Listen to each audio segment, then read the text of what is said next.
Hello बच्चों, आज की क्लास में हम स्टार्ट करने वाले हैं नई आर्थिक नीति 1991 का पार्ट नंबर 3। ऑलरेडी इस चैप्टर के ऊपर 2 पार्ट में अपलोड कर चुका हूं, अगर आपने वो नहीं देखा तो भी देख लेना।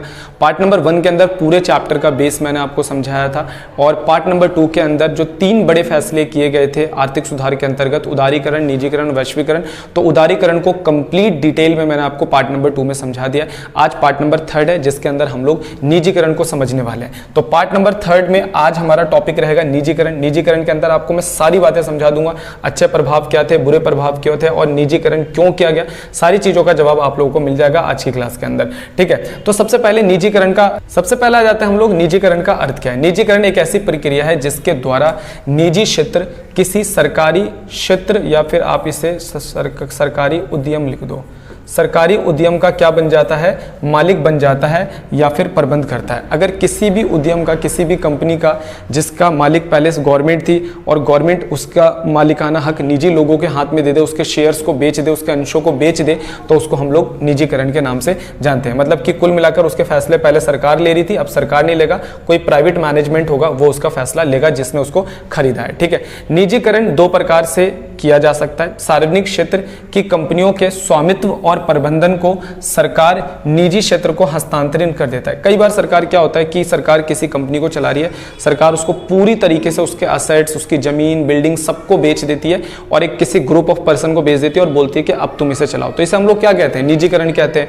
या फिर सरकार, ऐसा भी हो सकता है कि सरकार के सारे असेट्स हैं, सारी चीजें सरकार की हैं, सरकार क्या करे कि बस मैनेजमेंट कुछ लोगों के हाथ में दे कि भाई ये सामान सब मेरा है, ये फैक्ट्री कारखाना सब मेरा है, बस मैं तुम लोगों को इसका कॉन्ट्रैक्ट दे रहा हूं, तुम इसको अपने तरीके से संभालो और मुझे इतना अमाउंट पे कर दो। ठीक है, तो इसे हम लोग कहते हैं कि भाई प्रबंध दे दिया। तो दोनों ही निजीकरण का एग्जाम्पल है, दोनों ही निजीकरण का एग्जाम्पल है। सार्वजनिक क्षेत्र के उद्यमों को समता अंश पत्र के हिस्से को जनता को बेचकर सार्वजनिक क्षेत्र के उद्यमों का निजीकरण करना, यह प्रक्रिया विनिवेश कहलाती है। तो अब विनिवेश आ जाते हैं, कई बार एग्जाम में आ जाता है कि विनिवेश क्या है। भाई सिंपल सी बात है, जो निजीकरण की प्रक्रिया है ना, उसको हम विनिवेश कहते हैं। जब सरकारी कंपनियों को जनता को बेचा जाता है, तो जो सरकारी कंपनियों के अंश होते हैं, यानी जो उनका मालिकाना हक है, वो जनता को बेच दिया जाता है, तो इसको हम लोग क्या कहते हैं, विनिवेश। विनिवेश क्या है, विनिवेश निजीकरण की एक प्रक्रिया है। ठीक है, निजीकरण करने के लिए हम लोग विनिवेश का सहारा लेते हैं। अब आ जाता है कि विनिवेश के बारे में बताया जा रहा है। विनिवेश निजीकरण को बढ़ावा देने वाला एक नीतिगत उपाय है। ठीक है, इसके अंतर्गत हम क्या करते हैं, सार्वजनिक क्षेत्र के उद्यमों के जो शेयर्स होते हैं, यानी जो सरकारी कंपनियों के शेयर्स होते हैं, वो हम प्राइवेट लोगों को बेच देते हैं। ठीक है, उसे हम लोग विनिवेश के नाम से जानते हैं। ठीक है जी, नेक्स्ट नंबर पे है, इसे एक ऐसी उपचारात्मक उपाय के रूप में लिया जा रहा है जिसके द्वारा उत्पादन तथा प्रबंध में कुशलता में सुधार के साथ साथ आधुनिकीकरण को सुविधाजनक किया जा सके। ठीक है, निजीकरण इसलिए किया जा रहा है, विनिवेश इसलिए किया जा रहा है ताकि सरकार राजकोषीय घाटों को कम कर सके। तो भाई विनिवेश क्या होता है, विनिवेश का मतलब है जो सरकारी कंपनियां हैं उनके जो शेयर्स हैं वो निजी लोगों को जब बेचा जाता है तो उसे हम विनिवेश कहते हैं। विनिवेश क्यों किया जा रहा है, विनिवेश क्या नाम है तुम्हारा, निजीकरण को बढ़ावा देने के लिए किया जा रहा है, और विनिवेश सरकार राजकोषीय घाटों को कम करने के लिए कर रही है। देखो, सरकार की जितनी भी कंपनियां थी ना 1950 से लेकर 1990 तक, या जितने भी उद्योग थे, वो लगातार सरकार को घाटा दे रहे थे, और इस बढ़ते हुए घाटे को देखते हुए सरकार ने विनिवेश का फैसला लिया। सरकार ने सरकारी कंपनियों के जो शेयर्स थे, जो अंश थे, उनको धीरे धीरे बेचना शुरू कर दिया। और ऐसा इसलिए करा ताकि उनके प्रबंध में, उनकी कुशलता में सुधार आ जाए, और सरकार का जो राजकोषीय घाटा है, सरकार पे जो घाटे बढ़ते जा रहे हैं, वो सरकार के घाटे कम हो जाए। तो एग्जाम में क्वेश्चन आ सकता है विनिवेश क्या है, तो विनिवेश के बारे में आपको पूरा लिखना पड़ेगा। ठीक है, अगले नंबर पे आता है निजीकरण की आवश्यकता क्यों पड़ी। बहुत ही पहला पॉइंट बताया गया है, सार्वजनिक क्षेत्र के उद्यमों के खराब प्रदर्शन के कारण निजीकरण की आवश्यकता को महसूस किया गया। ठीक है, ये बात मैं आपको बता चुका हूं। औद्योगिकरण प्रक्रिया में द्वितीय पंचवर्षीय योजना के दौरान शुरू की गई, जिसमें सार्वजनिक क्षेत्र की इकाइयों को मुख्य भूमिका दी गई। जैसा कि आपको पता है आईपीआर 1956, उसमें हमने सीखा था कि ज्यादातर उद्योग सरकार के कंट्रोल में थे और सभी काम सरकार ने अपनी जिम्मेदारी पे लिया था। समृद्धि तथा विकास की प्रक्रिया में सार्वजनिक क्षेत्र के उद्यमों के महत्व को औद्योगिक नीति प्रस्ताव 1956 में स्पष्ट तथा निश्चित रूप से घोषित भी किया गया। तो अब तक बताया गया कि निजीकरण क्यों किया गया, मैंने आपको बता दिया कि सारे जितने भी उद्योग थे उनका प्रदर्शन बिल्कुल खराब हो चुका था। जिन उद्योगों को सरकार ने द्वितीय पंचवर्षीय योजनाओं के दौरान बनाया था, किसके अंतर्गत? औद्योगिक नीति प्रस्ताव 1956 के अंतर्गत। उसके बाद बताया गया, इनमें कोई संदेह नहीं कि 1951 से 1991 तक इन उद्योगों ने बहुत अच्छा हमारे को रिजल्ट दिया, बहुत सारे लोगों को रोजगार दिया, देश के अंदर संरचनात्मक परिवर्तन लेकर आया और कृषि क्षेत्रों का जो भार था उसको भी कम करने का काम करा। ठीक है, तो ये सारी बातें इन पॉइंट्स के अंदर लिखी गई है, एक बार आप लोग पढ़ लेना। ठीक है, उसके बाद परंतु धीरे धीरे क्या हुआ, धीरे धीरे इनकी जो कुशलता है वो कम होने लगी और ये सामाजिक बोझ के रूप में सामने आने लगे और इनका घाटा इतना ज्यादा बढ़ गया कि वो एक टाइम पर असहनीय हो चुका था। ठीक है, सार्वजनिक क्षेत्र के उद्यमों में रिसाव, चोरी और अकुशलता बढ़ रही थी, भ्रष्टाचार बढ़ रहा था। इन सभी चीजों को देखते हुए 1991 में सरकार ने ज्यादातर उद्योगों को के अंशों को धीरे धीरे बेचने का फैसला लिया विनिवेश के माध्यम से, जिसको हम लोग निजीकरण के नाम से जानते हैं। ठीक है, अब देखो 1991 के अंदर सरकार ने अपने PSUs को, जो सरकारी कंपनियां होती हैं उनको हम लोग PSU के नाम से जानते हैं, सरकार ने अपने PSU को 3 बड़े भागों में बांटने का काम करा। एक महारत्न और एक नवरत्न और एक मिनी रत्न। पता है 1991 में सरकार ने ऐसा नहीं कि अंधाधुन अपनी सारी कंपनियों को उठाया और बेच दिया।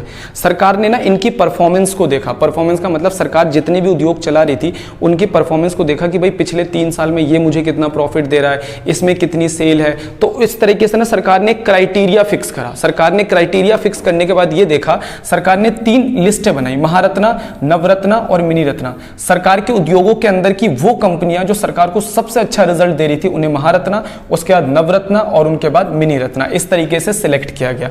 और सरकार ने इन कैटेगरी के हिसाब से फिर कंपनियों को बेचना स्टार्ट करा, जो सरकार को सही प्रॉफिट नहीं दे रहे थे या फिर जो सरकार को लग रहा था कि हाँ इनको सरकार को बेच देना चाहिए। परंतु नवरत्नों ने कुशल निष्पादन के ध्यान में रखते हुए कुछ उन्हें निजीकरण के कार्य क्षेत्र से बाहर रखा गया। निश्चित रूप से इनकी प्रतियोगी शक्ति बढ़ाने के दृष्टि से सरकार ने इनकी कार्यात्मक स्वतंत्रता को ऊंचा उठाने का निर्णय लिया। तो सभी बच्चों को याद रखना है कि 1991 में जब सरकार निजीकरण कर रही थी तो सरकार ने अपनी कंपनियों को 3 बड़े भागों में बांटा, महारत्ना, नवरत्ना और मिनी रत्ना। सरकार ने सबको नहीं बेचा, उनकी परफॉर्मेंस के अनुसार कि पिछले 3 सालों में ये कितना प्रॉफिट दे रहा है, ये कितना प्रॉफिट दे रहा है, 3 भागों में बांटा और उसके हिसाब से बेचने का फैसला लिया। तो सरकार ने बहुत सारी महारत्ना, नवरत्ना को नहीं बेचा। क्यों? क्योंकि वो सरकार को फायदा दे रही थी, तो सरकार उनको क्यों बेचती। ठीक है, तो वही चीज यहां पर बताई गई है। ठीक है, सरकार ने उद्योगों को उनके प्रदर्शन के आधार पर प्रतिष्ठित और उत्कृष्ट के उद्योगों की पहचान करना प्रारंभ कर दिया और महारत्न, नवरत्न तथा मिनी रत्न यानी कि लघु रत्न की उपलब्धियां प्रदान करी। इनमें कुछ उदाहरण इस प्रकार से हैं। ठीक है, तो एग्जाम में क्वेश्चन कैसा आएगा, एग्जाम में आएगा कि महारत्ना, मिनी रत्ना या नवरत्ना क्या है। तो आपको पता होना चाहिए कि सरकार के 1991 में सरकार के पास जितने भी PSUs थे, यानी सरकार की जितनी भी सरकार के पास कंपनियां थी, सरकार ने उनको 3 भागों में बांट दिया उनकी परफॉर्मेंस के अनुसार कि वो किस तरीके से काम कर रही थी। और सरकार ने उन्हीं कंपनियों को बेचने का फैसला करा जिनमें सरकार को फायदा नहीं हो रहा था, जिनमें सरकार को ग्रोथ नजर नहीं आ रही थी। अब महारत्ना में कौन कौन सी कंपनियां आती है भाई, एग्जांपल तुम लोग याद कर लेना। नवरत्ना में कौन सी आती है, 1-2 एग्जांपल इसके भी याद कर लेना। ठीक है, और उसके बाद मिनी रत्ना में और लघु रत्ना में कौन सी कंपनियां आती है, इनको भी एक बार आप याद कर लेना। ठीक है, तो एग्जाम में अगर क्वेश्चन आ गया महारत्ना क्या है, मिनी रत्ना क्या है, नवरत्ना क्या है। निजीकरण अंधाधुन आंख बंद करके सरकार ने नहीं करा। सरकार ने अपने PSUs यानी सरकारी कंपनियों को 3 भागों में बांटा उनकी परफॉर्मेंस के अनुसार, और उनमें जो परफॉर्मेंस सही नहीं दे रहे थे सरकार ने उन्हीं को सिर्फ बेचा। ठीक है, तो ये बात आप सभी बच्चों को पता होना चाहिए। ठीक है, तो बस वही चीज यहां पर बता रहा है कि ये जो जितने भी उद्योग थे जो सरकार के, उन्होंने रोजगार पैदा करने में मदद करा, देश में संरचनात्मक परिवर्तन किए, देश के अंदर बहुत बड़े लेवल पे रोजगार प्रदान करने का काम किया। लेकिन उसके बाद फिर ये धीरे धीरे अकुशल होते जा रहे थे, तो उसके बाद सरकार ने इनको बेचने का फैसला लिया। लेकिन सरकार ने बहुत सारी कंपनियों को नहीं बेचा, नवरत्नों को नहीं बेचा, क्योंकि वो अच्छा प्रॉफिट दे रहा था। ठीक है, तो ये बातें यहाँ पर लिखी गई है। अगला क्वेश्चन आ जाता है निजीकरण के पक्ष में तर्क। निजीकरण सरकार ने क्यों करा? सबसे सीधी बात है, क्योंकि सरकार बहुत सारी कंपनियों में घाटा खा रही थी, वित्तीय बोझ बढ़ रहा था, उधार बढ़ रहा था। ठीक है, लगातार बढ़ते घाटा सरकार सहन नहीं कर पा रही थी। ठीक है, अगला प्रतियोगी वातावरण, सरकार चाहती थी कि एक प्रतियोगी वातावरण बने। जो हमारे देश के अंदर जो सरकार उद्योग चला रही थी वो सरकार मोनोपोली में यानी कि एकाधिकार में चला रही थी। हम किसी चीज को खरीदने के लिए आज मार्केट के अंदर जाते हैं, जैसे हम कार खरीदने गए तो आज इंडिया के अंदर कार की 100 कंपनी हमारे सामने है, 100 तरीके की कारें हैं जिनमें हम खरीद सकते हैं। लेकिन 1991 से पहले अगर हम कार खरीदने जाते तो कुछ ही कंपनियां सिर्फ कार को मार्केट में सेल करती थी। तो सरकार प्रतियोगी वातावरण चाहती थी। प्रतियोगी वातावरण से क्या होता है, उत्पादन शक्ति बढ़ती है, उत्पादन क्षमता बढ़ती है, तकनीक बेहतर होती है, कस्टमर को इसका फायदा मिलता है। ठीक है, तो इसलिए सरकार निजीकरण करना चाहती थी। सरकार कंपनियां बेचकर प्राइवेट कंपनियों को मार्केट में लाना चाहती थी। बेहतर प्रबंध, क्योंकि सरकार उनका प्रबंध नहीं संभाल पा रही थी, बड़े बड़े उद्योग सरकार के हाथ में थे। 1991 तक सरकार उन उद्योगों का रख रखाव नहीं संभाल पा रही थी, इसलिए उनमें अकुशलता, भ्रष्टाचार बढ़ता जा रहा था। इन सभी चीजों को देखते हुए सरकार ने सोचा कि अगर इनका निजीकरण कर दिया जाए तो इनका प्रबंध बेहतर किया जा सकता है। शीघ्र निर्णय, क्योंकि सरकार जो भी उद्योग चला रही थी उनमें राजनीतिक हस्तक्षेप बहुत ज़्यादा थे। किसी भी फैसले को लेने से पहले सरकार को बहुत ज़्यादा देरी हो जाती थी। इसलिए सरकार ने सोचा कि अगर हम इनका निजीकरण कर दे तो ये निजी लोगों के हाथ में जाएगा और निजी लोग लोचशीलता के आधार पर बहुत तेजी से इनके फैसले लेंगे और इनको आसानी से चला सकेंगे। ठीक है, उसके बाद उपभोक्ता की प्रभुता को बढ़ावा देना। जो भी सरकारी उद्योग थे वो लाभ की जगह सामाजिक कल्याण को ज़्यादा ध्यान में रखकर काम करते थे।